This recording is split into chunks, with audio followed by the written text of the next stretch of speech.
به همتون تشکر زیاد. کدامتون پیشتر با ما واخورده اید؟ پیشتر آمده اید؟ کدامتون به این واخوری بار یکم آمده اید؟ درباره ما از کجا فهمیدید؟ از اعلان ها. از اینترنت. از اینترنت؟ بله. خیلی خوب. بیایید من کوتاهک در 2-3 دقیقه میفهمونم که ما چی کارها میکنیم و من کیستم تا شما تصورات پیدا کنید. در این کتاب با نام همه ثروتمند شده میتوانند من درباره 12 قدم گپ میزنم و من به دلخواه کسی که این قدم ها را تجربه می کند و موفق شدنش کفالت می دهم، چون که خودم تجربه کردم. آنها را به دیگر آدمان آموزاندم و نتیجه ها خیلی زیادند. نتیجه ها خیلی خوبند.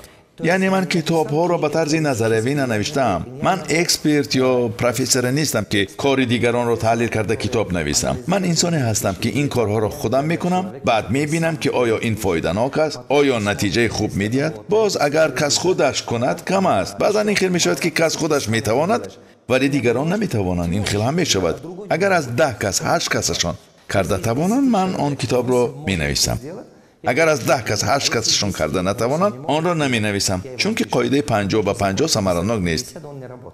این مثل لاتاری می شود. شد نشد. موافق قانون بودن چیست؟ این است که کس عمیق فعال خل شدن کار را می داند. این تکنولوژی است. مثال اگر شما رسپت آش پلاو را رعایت کنید، آش پلاو تیار می شود. اگر شما از روی رسپت دکتر رفتار کنید، پس عمیق کسی بیمار را معالجه کرده می توانید. در اینجا هم عیناً همین خیلی است. اسلوب تکنولوژی خیلی ضرور است. تکنولوژی چیست؟ عملی پای در همی کفالتناک است که به نتیجه معین کفالت می دهد. درست؟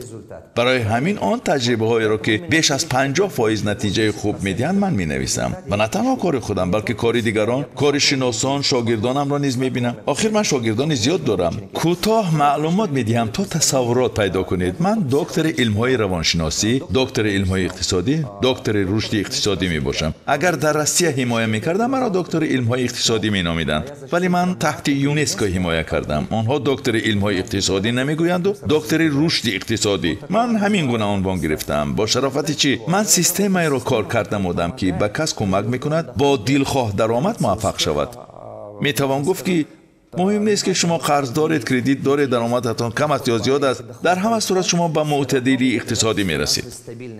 معتدلی اقتصادی چیست؟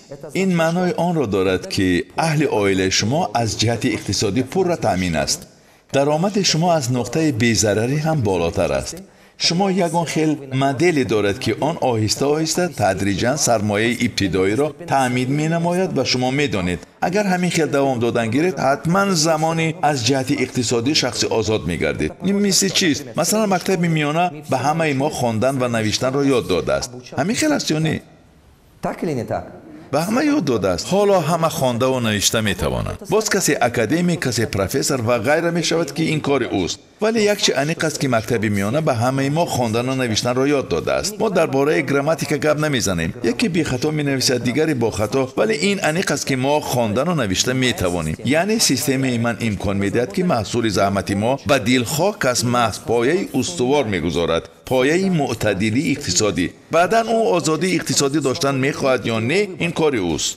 وقتی رساله دکتریم را حمایت کردم، آنها به من چنین سوال دادند. گفتند دولت شما گفتن میخواهید که دلخواه کس ثروتمند شده میتواند؟ آخر این ناممکن است. من گفتم من این خیل نگفتم.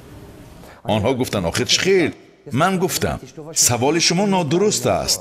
تصور کنید اکادمیک ها، پروفسورها نشستند و من گفتم سوالتان نادرست است. بیایید این خیل سوال دهیم. چرا کودکان را به باغچه بریم؟ خواه ناخواه همشون اکادمیک نمیشوند کو؟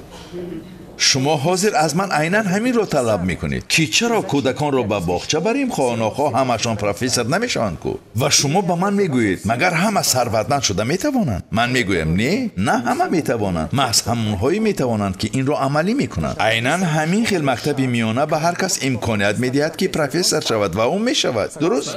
نگاه کنید مکتب به هممون خواندن و نوشتن را آموزانده است کو؟ پس به دلخواه کس یاد دادن ممکن است. درست میگویم؟ ولی مکتب به یکی یک بار، به دیگر 2 بار و باز به دیگر 50 بار یاد داده است. طرز درست نوشتن را کی یاد دارد؟ ما هر یک حرف را 100 بار می نوشتیم. کی این را یاد دارد؟ شما در یاد دارید؟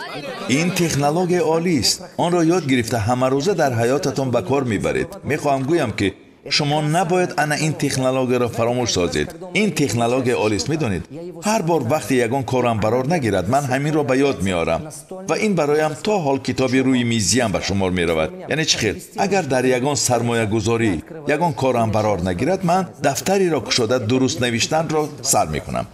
یعنی همون کار را 10-20 بار تکرار میکنم. اگر در تشکل گروه، در مارکتینگ، در تکنولوژی کارم قرار نگیرد من بعضا این کار را صدها بار میکنم. کی مرا فهمید؟ این تکنولوژی عالی است. باور کنید این تکنولوژی عالی است. وقتی ما به صنف یکم رفتیم به ما آن را یاد دادن. درست؟ چرا کار بسیار آدمان قرار نمیگیرد؟ میدونید آنها یک بار میکنند و میپرتویند، دو بار میکنند و میپرتویند. شما به سیرک رفته اید، یگان بار به سیرک رفته اید، در آنجا خرس ولاسیپد میراند. میدونید من در خاینان بودم در خیتای. من حیران شدم زیرا دیدم که یک بوز در یک سال $1,000,000 کار میکند. بوزی عادی باور میکنید؟ انا همین بوز در یک سال بیشتر از $1,000,000 کار میکند. چیپتا $50 ارزش دارد. در هر 1.5-2 ساعت همین خیلی تالار پر می شود. تالاری کلانی که 500-600 کس می گنجد. همه با $50 چیپتا می خرند. قطار پیش تا $300 می ایستد. و آنجا از تمام عالم سیاحان زیاد می روند. آنجا جزیره میمون ها نام دارد. انا همین بوز در بالای دار راه می رود. در بالای شاخش میمونی بازی می کند. بالای کوزه می براید و غیره. آنها باز توتیه دارند که آن دور زده پول جمع می کند. من آن توتی را فریب کردن خواستم. یک کاغذ را دراز کردم. او نگرفت. او گرفته دید و پرتافت. گفتم عجایب. من به او 10 یوان و 5 یوان داده گفتم که چیکار میکرده باشد. 10 یوان را گرفت. 1 یوان را نمیگیرد. باور میکنید نمیگیرد. من گفتم خدایا حتی توتی به پول کار کردن صرفه میرود. چطور درباره پول معلومات نداشتن ممکن است؟ شما میفهمید؟ من پیش آن دختر رفته پرسیدم گوش کنید شما چطور این کار را توانستید؟ از او پرسیدم در یک روز چند پول کار میکنید؟ او گفت بعضی ماها ما هر روز تا $5,000 کار میکنیم. من گفتم عالی. شما با من هم فکرید؟ آخر این عالی است. من گفتم خدایا خیتایی ها با بوز پول کار کردن را یاد داده توانستند. برای همین دل خاک از یاد گرفته میتواند. کی مرا فهمید؟ درست میگویم. یک بار کنید نشود 2 بار کنید. اگر برایتان بسیار وزنین باشد طرز درست نوشتن را چاپ کرده گیرید. حرف اب دریا دارید و آن را در یخدانتان چسبانید. شما یخدان را هر روز میکشید کو؟ شما هر روز اقلا یک بار به آنجا میروید و یا در حاجت خانه چسبانید. با آنجا حتما میروید. این چی معنی دارد؟ دلخواه کاری که از عهده‌اش نمیبراید قاعده‌اش یک خیل است. تکرار کنید.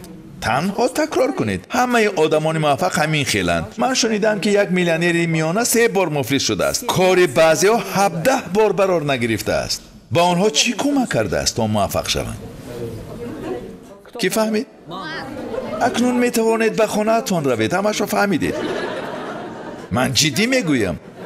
محض انا همین پرینسیپی اساسی است. تنها آدمان این را نمیفهمند. تحلیل نمی کنند. دست راستمان را برداشته تکرار می کنیم. خطا کردن بدی ندارد. ولی خطا را تکرار کردن بد است. میدانید بعضی آدمان یک خطا را چندین بار تکرار می کنند. این را پی برده اید؟ ولی هستند آدمانی که تحلیل نموده می کوشند که خطایشان را تکرار نکنند. کسی که خطا را تکرار نمی کند کامیاب می شود.